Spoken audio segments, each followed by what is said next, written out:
wabarakatuh. Kaifa halukum? Bi khair walhamdulillah. Baik anak Ustadz, apa kabar semuanya? Mudah-mudahan kalian dalam keadaan baik dan tetap semangat walau kita belajar di rumah. Baik, untuk mengawali pertemuan kita hari ini, mari sama-sama kita melafazkan al-basmalah. Bismillahirrahmanirrahim. Dan dilanjutkan dengan doa belajar. Rabbi zidni ilma warzuqni fahma wa amalan mutaqabbala ya arhamar rahimin. Baik, selanjutnya nah Ustaz, kita masih di tema 2, subtema 2 dan 3, yaitu bekerja sama mencapai tujuan dan bersatu kita teguh.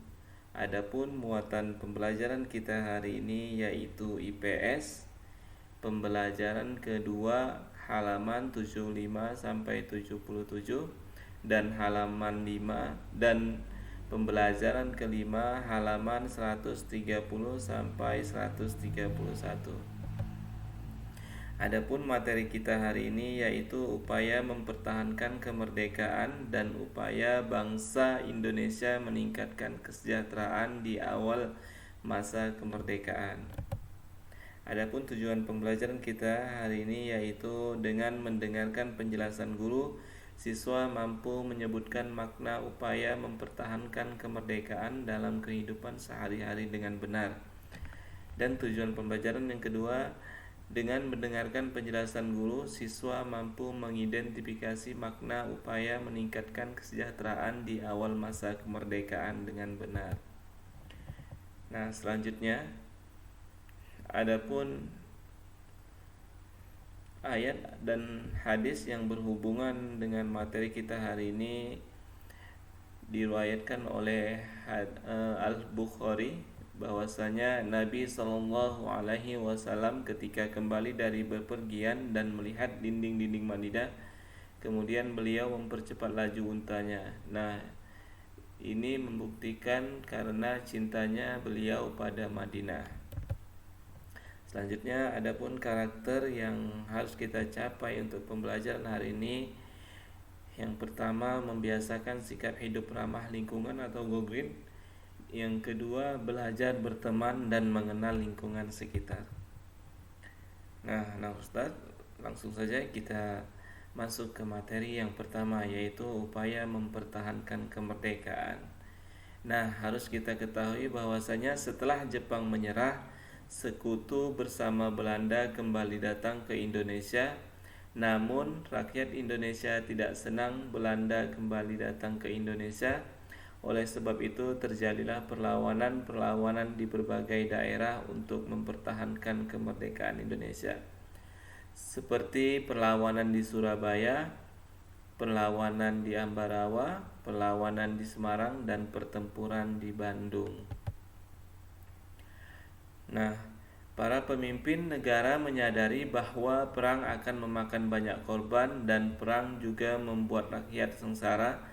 Oleh karena itu, para pemimpin negara mengupayakan perdamaian melalui jalur perundingan. Nah, kemudian ada beberapa perundingan tersebut, antara lain perundingan Linggarjati, perundingan Renville, perundingan Roym-Royen, dan konferensi meja bundar. Langsung saja kita masuk ke perundingan Linggarjati. Nah, perundingan Linggarjati ini dilaksanakan dari tanggal 15 November sampai 25 Maret 1947. Adapun hasil perundingannya, yang pertama, Belanda mengakui secara de facto wilayah Indonesia yaitu Jawa, Sumatera, dan Madura.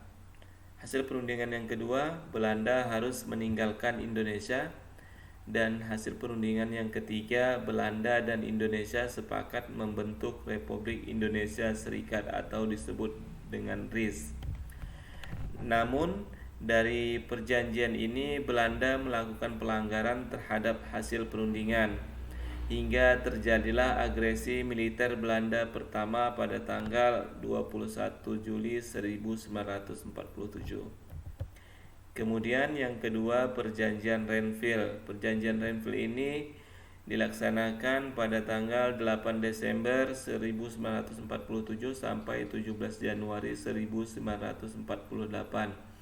Adapun perundingan ini dilakukan di atas kapal perang Amerika Serikat USS atau Renville dari Indonesia dipimpin oleh Amir Sarifuddin.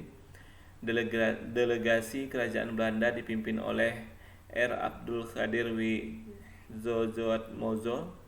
Dan hasil perundingannya, yang pertama, Belanda hanya mengakui Jawa Tengah, Yogyakarta, dan Sumatera bagian dan sebagian wilayah Indonesia. Kemudian hasil perundingan yang kedua, disetujuinya sebuah garis yang memisahkan wilayah Indonesia dan daerah penduduk Belanda. Yang ketiga, TNI harus ditarik dari Jawa Barat dan Jawa Timur. Kemudian selanjutnya Perjanjian Roem-Rosen, yaitu dimulai pada tanggal 14 April 1949 sampai 7 Mei 1949. Tujuan perjanjian ini adalah untuk menyelesaikan beberapa masalah mengenai kemerdekaan Indonesia. Adapun hasil perjanjiannya yaitu yang pertama, Angkatan Bersenjata Indonesia akan menghentikan semua aktivitas gerilya. Kemudian yang kedua, pemerintah Republik Indonesia dikembalikan ke Yogyakarta. Yang ketiga, Angkatan Bersenjata Belanda akan menghentikan semua operasi militer dan membebaskan tawanan perang. Kemudian selanjutnya yang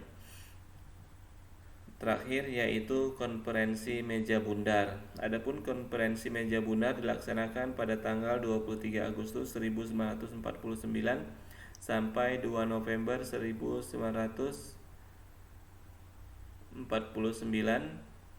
dan hasil dari Konferensi Meja Bundar atau disingkat dengan KMB, yang pertama, Belanda mengakui RIS sebagai negara merdeka dan berdaulat. Yang kedua, status Irian Barat diselesaikan dalam waktu 1 tahun, akan dibentuk. Kemudian yang ketiga, akan dibentuk Uni Indonesia Belanda. Yang keempat, RIS mengembalikan hak milik Belanda. Yang kelima, pengambil alihan hutang Hindia Belanda oleh Republik Indonesia Serikat. Nah, selanjutnya upaya bangsa Indonesia meningkatkan kesejahteraan rakyat di awal masa kemerdekaan Indonesia. Apa saja? Yaitu yang pertama, melakukan pinjaman nasional. Pinjaman ini dilaksanakan oleh Menteri Keuangan. Dan yang kedua, konferensi ekonomi. Konferensi ini dihadiri oleh para cendekiawan, para gubernur, dan para pejabat lainnya. Yang ketiga, pembentukan Badan Perancang Ekonomi. Pembentukan ini atas inisiatif Menteri Kemakmuran. Dan yang keempat, Rencana Kasimo. Program ini disusun oleh Menteri Urusan Bahan Makanan. Dan yang kelima, Persatuan Tenaga Ekonomi. Organisasi ini bertujuan untuk menggiatkan kembali partisipasi pengusaha swasta. Nah, selanjutnya tugas Ananda di rumah, yaitu yang pertama, tuliskan hasil perjanjian Linggarjati. Kemudian yang kedua, di mana konferensi meja bundar dilaksanakan. Dan yang ketiga, tuliskan hasil perjanjian Renville. Baik, Ustaz, mungkin itu saja yang dapat saya sampaikan untuk pembelajaran hari ini. Selanjutnya mari kita tutup pertemuan hari ini dengan lapaskan alhamdulillahirabbil alamin dan doa kafaratul majlis.